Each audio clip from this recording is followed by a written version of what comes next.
샬롬 할렐루야. 요한계시록 2장 1절에서 7절입니다. 에베소 교회의 사자에게 편지하라.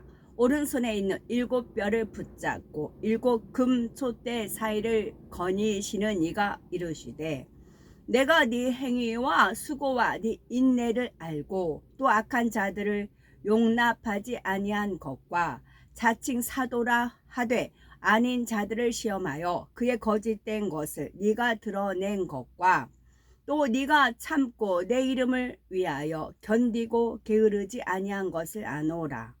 그러나 너를 책망할 것이 있나니 너희 처음 사랑을 버렸느니라. 그러므로 어디서 떨어졌는지를 생각하고 회개하여 처음 행위를 가지라. 만일 그리하지 아니하고 회개하지 아니하며 내가 네게 가서 네 촛대를 그 자리에서 옮기리라. 오직 네게 이것이 있으니 네가 니골라 당의 행위를 미워하는 도다. 나도 이것을 미워하노라. 귀 있는 자는 성령이 교회들에게 하시는 말씀을 들을지어다. 이기는 그에게는 내가 하나님의 낙원에 있는 생명나무의 열매를 주어 먹게 하리라. 아멘. 요한계시록 7번째 에베소 교회 2번째입니다. 에베소 교회는 주님으로부터 몇 가지 칭찬의 말씀을 듣습니다. 그 중에서 2가지 중에 첫째는 진리를 행하기 위해서 수고하고 인내한 것입니다. 2번째는 악한 자들 용납하지 않은 것이었지요. 주님께서 에베소 교회에 칭찬해 주신 내용은 사실 교회와 성도들이 당연히 행할 바입니다. 교회는 성도들이 하나님의 말씀 안에 살기를 힘쓰고 진리에 유배되는 것은 과감히 버리면서 하나님의 뜻대로 살아가도록 가르쳐야 하지요. 또한 하나님의 나라와 의를 위해서 충성하며 맡겨진 사명을 감당하는 것도 교회와 성도들이 마땅하게 행할 바입니다. 이렇게 행하다 보면은 수고와 인내가 따르기 마련이지요. 그러나 오늘날 과연 이러한 칭찬을 받을 수 있는 교회들이 얼마나 되겠습니까? 히브리서 10장 25절에 모이기를 패하는 어떤 사람들의 습관과 같이 하지 말고 오직 권하여 그날이 가까움을 볼수록 더욱 그리하자 말씀하셨는데, 오늘날 모이기를 패하는 교회들이 점점 늘어만 가고 있습니다. 말씀대로 행하며 수고하고 인내하기보다는 점점 쉽고 편하게만 신앙생활 하려고 하지요. 교회 안에서 악한 자들 용납하지 않은 것에 대해서도 마찬가지입니다. 고린도전서 5장 11에서 13절에 이제 내가 너에게 쓴 것은 만일 어떤 형제라 일컫는 자가 음행하거나 탐남하거나 우상 숭배를 하거나 후욕하거나 술 취하거나 도색하거든 사귀지도 말고 그런 자와는 함께 먹지도 말라 함이라. 외인들을 판단하는데 내게 무슨 상관이 있으리오마는 교중 사람들이야 너희가 판단치 아니하랴. 외인들은 하나님이 판단하시려니와 이 악한 사람은 너희 중에서 내어 쫓으라 했습니다. 하나님을 믿는다고는 하는 사람들이나 믿음의 형제 자매가 이렇게 불법을 행하고 진리 안에 살지 못하여 죄를 지으면 그런 사람과는 사귀지도 말고 먹지도 말라는 말씀입니다. 심지어 악한 사람은 너희 중에서 내어 쫓으라고까지 말씀하셨지요. 물론 이 말씀을 오해하여서 그동안 죄악 가운데 살다가 이제 막 주님을 영접하고 교회에 갓 들어온 초신자들에게까지 그렇게 하라는 의미는 아닙니다.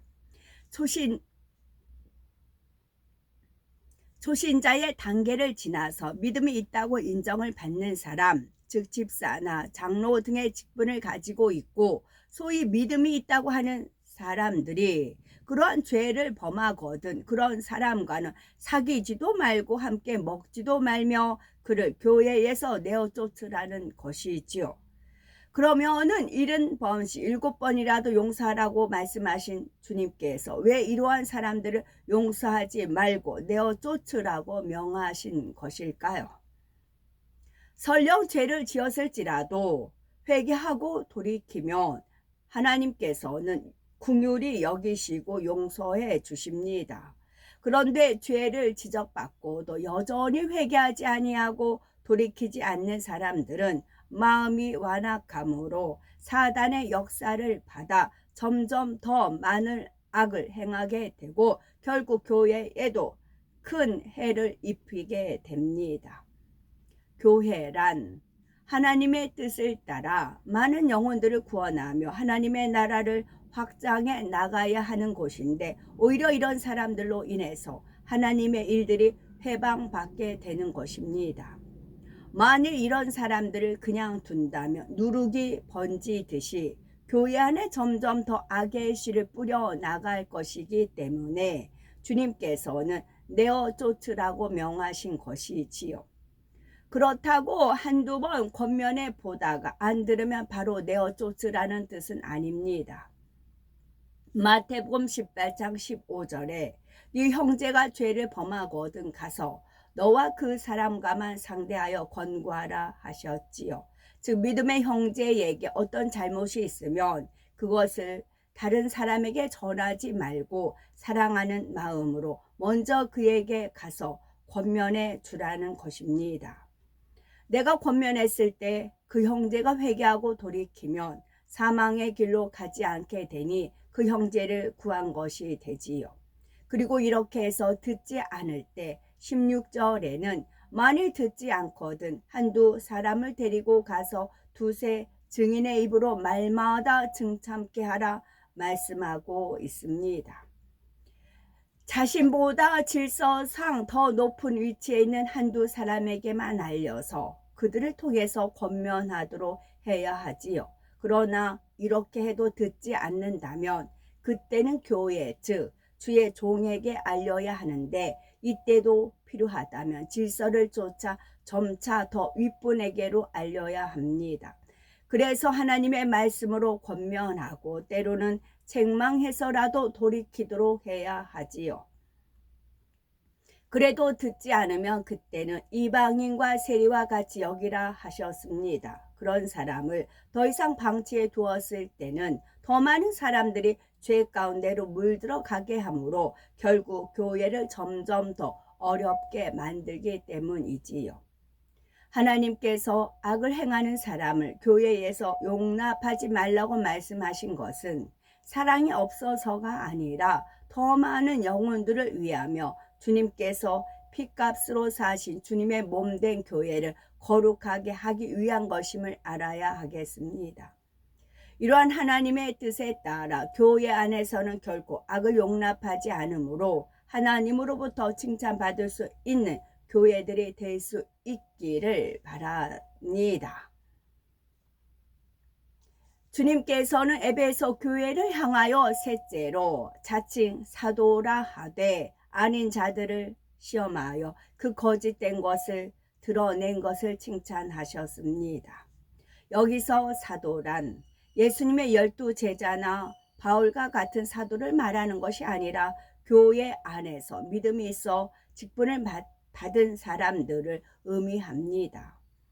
오늘날 교회 안에서는 주의 종을 비롯하여 장로, 권사, 집사 등의 직분들이 있습니다. 때로는 믿음과 상관없이 신앙의 연륜에 따라 직분이 주어지고 머리가 되어가는 경우도 있지요. 아무리 직분이 주어지고 많은 사명을 맡은 머리가 되었다 해도 하나님께서 인정해 주지 않으시면 그는 오늘 본문에 나온 대로 자칭 사도일 뿐이라는 사실입니다. 교회 안의 모든 직분과 사명은 하나님께서 주신 것이므로 하나님으로부터 인정받아야 하지요. 진정 하나님으로부터 인정받을 만한 자격을 갖추지 못한 상태에서 신앙의 연륜이나 외적인 조건에 의해서 직분을 받고 사명을 맡게 되었다면 이것이 바로 자칭 사도가 되고 마는 것입니다. 그렇다면 이처럼 자칭 사도라 하되 아닌 자들을 시험하여 그 거짓된 것을 드러냈다고 하는 말씀의 의미는 무엇일까요? 예를 들어서 교회를 치리하고 있는 목자가 양떼들에게 죄악을 버리고 하나님의 말씀 안에 살도록 가르칠 때 믿음이 있는 성도라고 하면 하나님의 말씀에 아멘 하고 순종을 합니다. 하나님의 말씀이 살아있고 운동력이 있어 좌우의 날성 검과 같이 혼과 영과 및 관절과 골수를 찔러 쪼갤 때 자기 안에 발견되지 합당치 않은 모습들을 회개하고 돌이켜 나가지요. 마음이 완악한 사람들은 하나님의 말씀을 듣고도 돌이키지 않습니다. 더욱이 자신의 불의함이 드러날 것 같으면 오히려 사람들을 미혹하여 세력을 규합하고 마침내 자기 정체를 드러나게 되면 교회를 등지고 욕하며 떠나는 모습까지 볼 수가 있지요. 자칭 사도라 했던 사람들의 거짓된 모습이 결국 드러나게 되는 것입니다. 주의 종들 중에도 자칭 사도라 하지만 실상은 그렇지 않은 경우들이 있습니다. 하나님의 말씀을 가르쳐야 하는 주의 종으로서 오히려 하나님의 말씀을 가지고 다른 주의 종이나 교회를 판단 정죄하거나 자기 스스로 소경이 되어 있으면서 양떼를 잘못 이끌어가는 경우이지요. 예수님 당시에 있었던 대제사장과 제사장들, 바리새인과 서기관들이 바로 이런 경우에 해당이 됩니다. 마태복음 23장을 보면 예수님께서는 이들을 향해 소경된 인도자들이라 부르시면서 겉으로는 사람에게 옳게 보이되 안으로는 외식과 불법이 가득하도다 하시며 책망하시는 내용들이 나옵니다.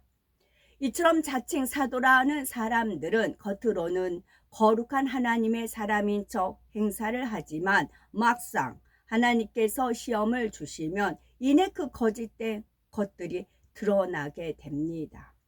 그래서 하나님께서는 교회 안에서 이런 거짓된 것을 드러내게 하기 위해서 시험을 허락하실 때가 있습니다. 이러한 시험 중에는 교회적으로도 많은 핍박과 어려움이 따를 수 있지요. 예를 들어서 스데반 집사가 악한 자들을 지적하고 그들의 악함을 드러낼 때 악한 무리들은 마음에 찔려 스데반 집사를 돌로 쳐 죽였습니다. 이렇듯이 악한 자들은 죄를 지적받거나 자신들의 본래의 정체가 드러나게 되면 더욱 악하여져서 노골적으로 악을 바라는 것입니다.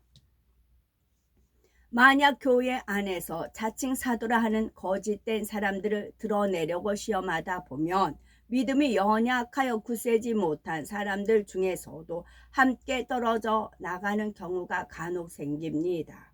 그러다 보면 목자는 마치 자기 몸의 일부가 떨어져 나가는 것 같은 아픔을 인내하는 일들이 있지요.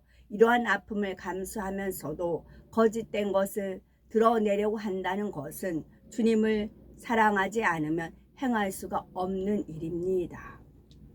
그러한 시험의 과정 속에서 정말 믿음 있는 성도라고 하면 어떠한 상황 가운데서도 믿음이 흔들리지 않고 마치 비가 온 뒤에 땅이 굳어지듯이 그 시험을 통해 더욱 굳건한 믿음과 선으로 나와지는 것을 볼 수가 있습니다.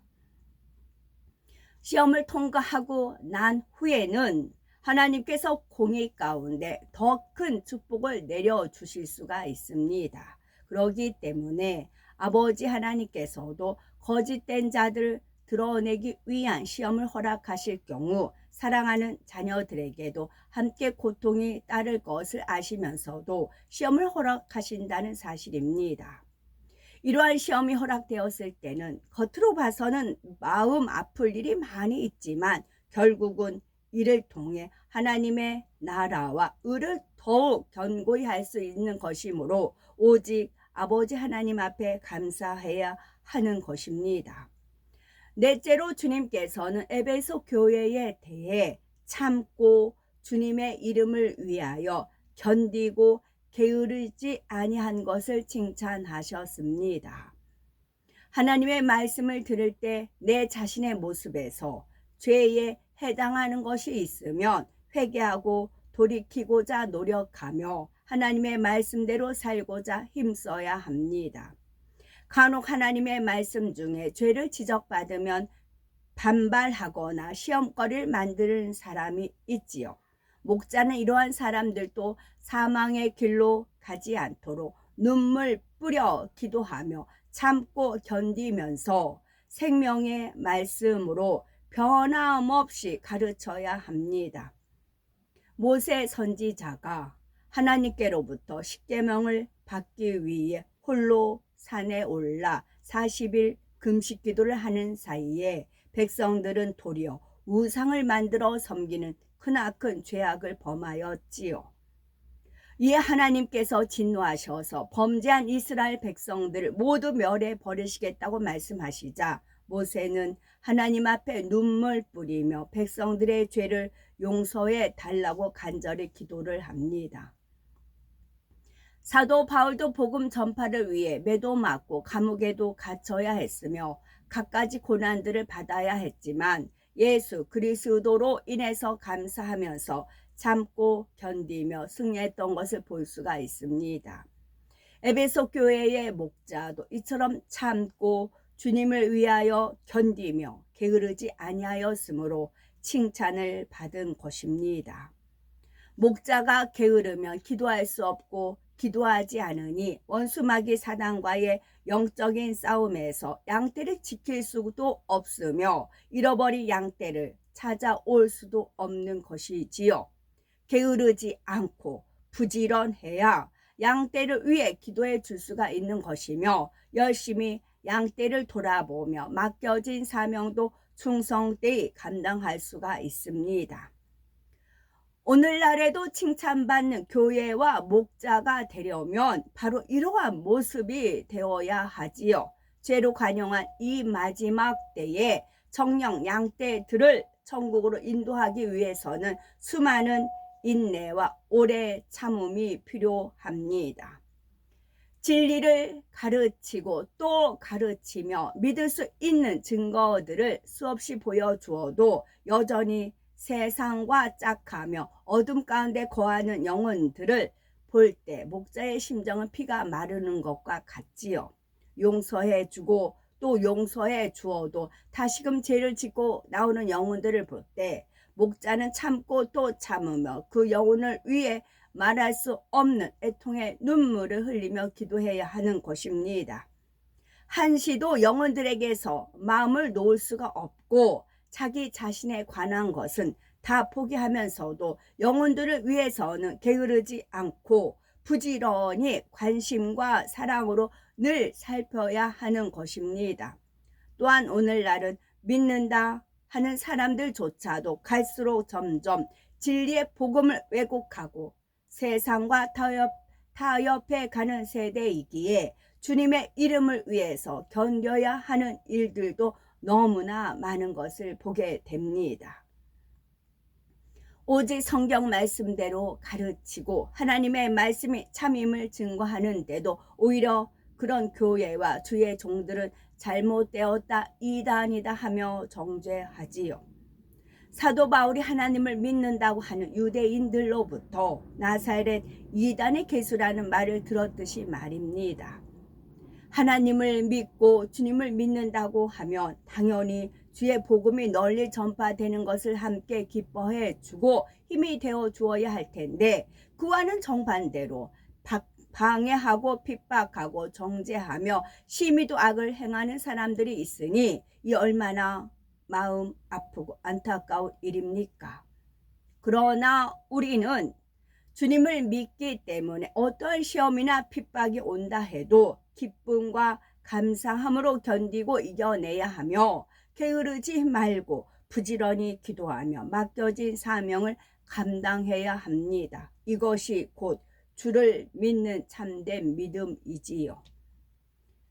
에베소 교회는 이처럼 주님으로부터 진리를 행하기 위해서 수고하고 인내한 거, 악한 자들을 용납하지 않은 거, 자칭 사도를 하되 아닌 자들을 시험하여 그 거짓된 것을 드러낸 거, 그리고 참고 주의 이름을 위하여 견디고 게으르지 않은 것에 대해서 칭찬을 들었습니다.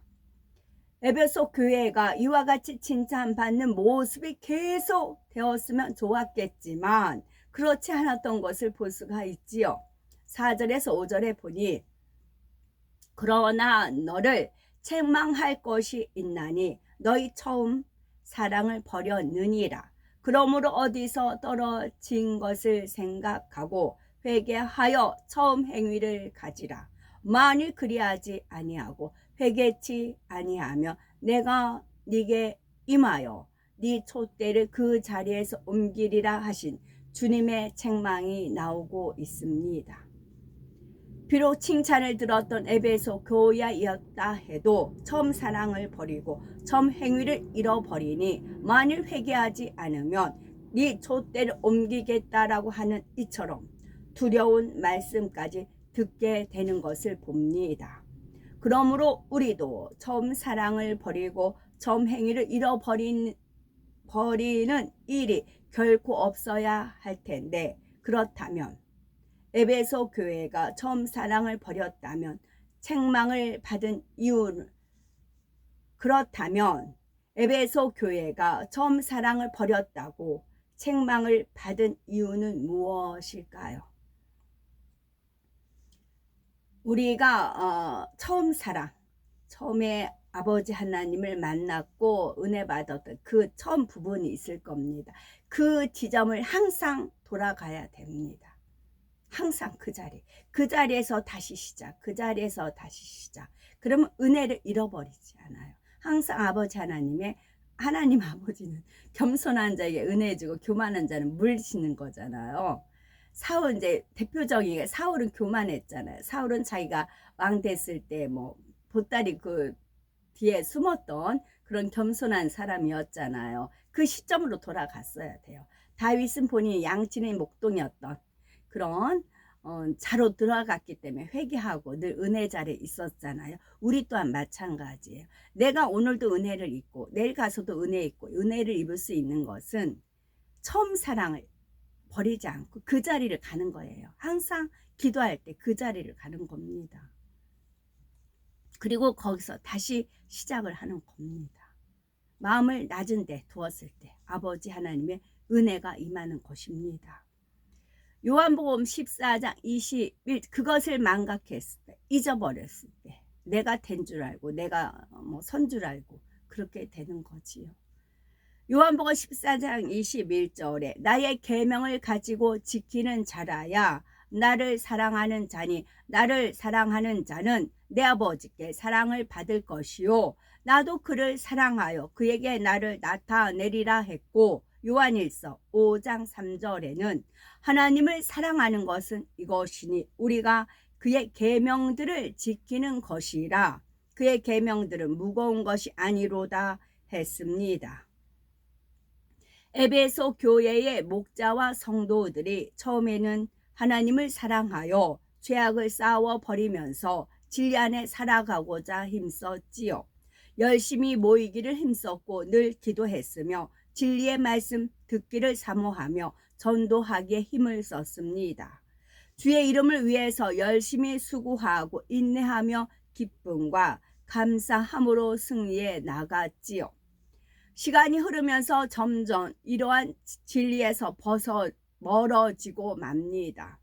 어느 순간 첫사랑에서 떠나 이제는 점점 모이기를 힘쓰지 않고 기도를 쉬고 진리 안에 살기를 힘쓰지 않으며 세상 가운데 빠져 들어갔던 것입니다. 이러한 모습이 혹여 나의 모습은 아닌지 철저히 돌아보시고 해당하는 내용이 있다면 즉시로 돌이킬 수 있어야 되겠습니다.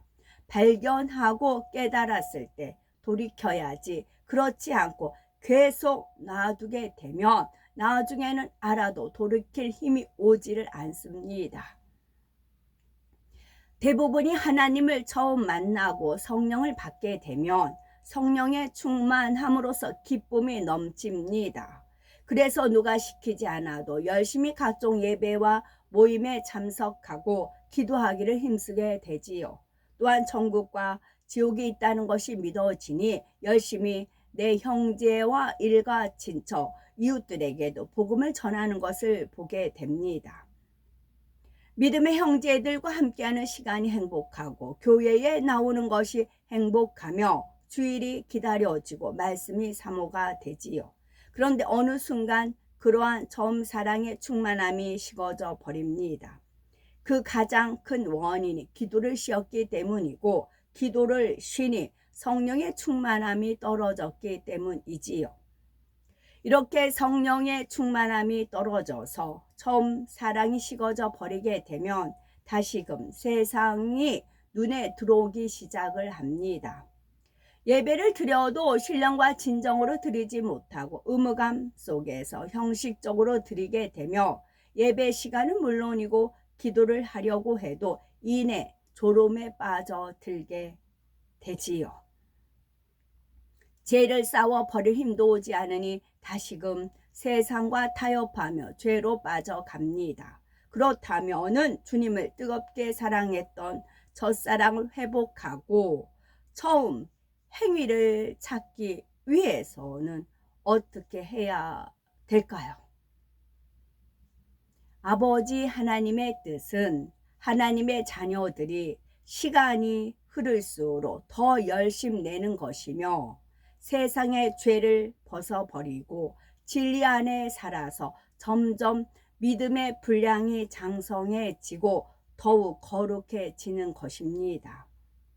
그런데 우리가 온전히 성결되기 전까지는 항상 사단의 유혹과 시험을 받게 되므로 깨어있지 않으면 어느 때라도 시험에 들어서 처음 사랑을 잃어버릴 수 있다는 사실을 늘 염두에 두어야 합니다. 주님께서는 에베소 교회에 대해서 설명을 해 주시면서 오늘날에도 바로 이러한 에베소 교회와 같은 교회가 많이 있음을 말씀해 주시는 거지요.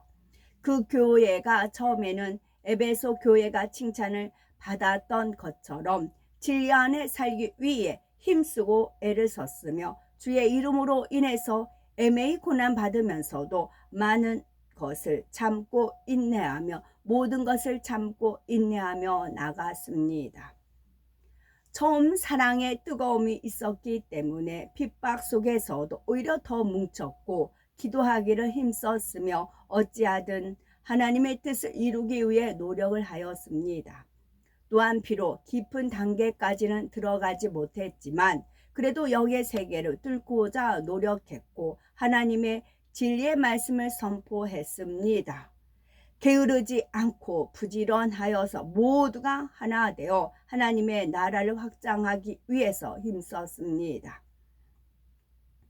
이처럼 행하니 하나님께서도 기뻐하셔서 그 교회를 축복해 주셨지요. 교회는 날로 부흥하게 되었고 성도들은 축복을 받아 갔으며 치료의 역사도 나타나게 되었습니다. 그러던 교회가 어느 순간부터 조금씩 변질되기 시작을 합니다. 그 영향은 일파만파로 번져나갔지요. 처음 사랑을 잃어버리고 변질되기 시작했을 때 즉시로 돌이켰으면 회복할 수가 있었겠지만 이미 그들에게는 어느 정도 이루었다 하는 교만이 들어와 있었습니다. 처음 사랑을 잃어버리기 시작했을 때는 그래도 공감을 느끼며 이래서는 안 된다라고 하는 위기의식도 있었지만 시간이 지나면서 그것마저도 느끼지 못하게 되었지요. 자신들이 이루어낸 것에 대해서 사람들로부터 인정받는 것을 위안 삼으며 그것이 결국 하나님께서도 인정하신다는 교만함으로 발전해 나갔던 것입니다. 기도를 쉬게 되고 하나님의 뜻을 쫓기보다는 자신들이 이루어 놓은 것을 지키며 누리고자 하는 마음이 커져갔지요. 혹여 우리 교회에 해당하는 말씀은 아닌지 내 자신에게 해당하는 말씀은 아닌지 점검해 보시고 모든 분들이 나는 처음 사랑을 잃지 않았나? 어디서 떨어졌나? 돌아보시는 소중한 기회가 되셔야 되겠고 기도 생활과 예배를 드리는 태도와 마음, 사명을 맡아서 감당하는 자세와 영을 향한 사모함과 행함 등 개개인의 신앙을 점검해 보시고, 그래서 처음 사랑의 그 충만함이 우리 안에 온전히 회복되고 넘치셔야 되겠습니다. 아멘.